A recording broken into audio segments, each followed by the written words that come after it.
At Vapor Craze, an e-cigarette shop across from San Diego State, Jeff Pasqua puffs away, or as he calls it, vapes. Every few moments, Pasqua reloads his e-cigarette from a small plastic bottle. It's called the e-liquid juice. Two types, VG, PG, vegetable glyceride, and then propylene, I can't pronounce that. Pasqua used to smoke cigarettes. Then he heard about e-cigarettes and decided to give them a try. Pasqua says vaping helps him curb his cravings for a real smoke. It's just there when I need that feeling, you know? Breaking a habit is hard to do. Vapor Craze sells more than 24 flavors of e-liquid juice. Pasqua prefers the banana walnut flavor known as monkey business. Yeah, he knows the juice contains nicotine, but he's not worried about it. From what I've read and seen and heard people talk about, nicotine is just like caffeine, good in moderation. I'm not saying everyone should do it, but in moderation, it's not harmful enough, you know? There are a number of different types of vaping products. Starter kits can cost as little as $30. High-end devices with digital readouts can run in the hundreds. Vapor Craze worker Vance Pope loves vaping and thinks his job is awesome. Because I feel like I'm changing lives. In what way? Getting people off cigarettes and changing the actual notion of the look or the feel of actually smoking. Before discovering vaping, Pope was a 2-pack-a-day smoker. And now? It's just such a positive attitude that I face around other people by not smoking at all. And I don't get the little snickers of, wow, your clothes stink, or, you know, that kind of thing, or you stink, dude, you know? And it's a great feeling. E-cigarettes were invented in China. They were introduced in the U.S. in 2006. Since then, e-cigarettes have become a multi-billion-dollar industry. But unlike tobacco products, e-cigarettes aren't regulated by the FDA. As a result, ads like these are all over TV. You know, I love being single, but here's what I don't love: a kiss that tastes like an ashtray. Blech. I'm Jenny McCarthy, and I finally found a smarter alternative to cigarettes. I want you to get it out.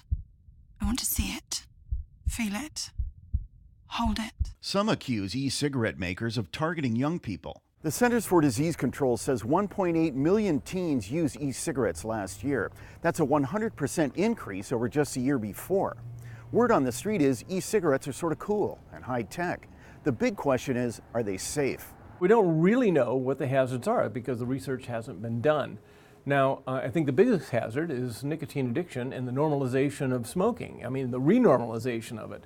And this is really disturbing because it's taken us decades to get smoking to be less than socially acceptable and to be restricted in public places so that people are free from the exposure, and also to reduce the sort of uptake of smoking by kids. Dr. Thomas Novotny is a former U.S. Assistant Surgeon General and longtime tobacco researcher. Novotny says tobacco giants have been buying up e-cigarette companies. He thinks their ultimate goal is to entice kids to take up smoking. I mean, it's going to be all part of the same process of keeping people addicted to nicotine so that they can sell this terribly addictive substance to people.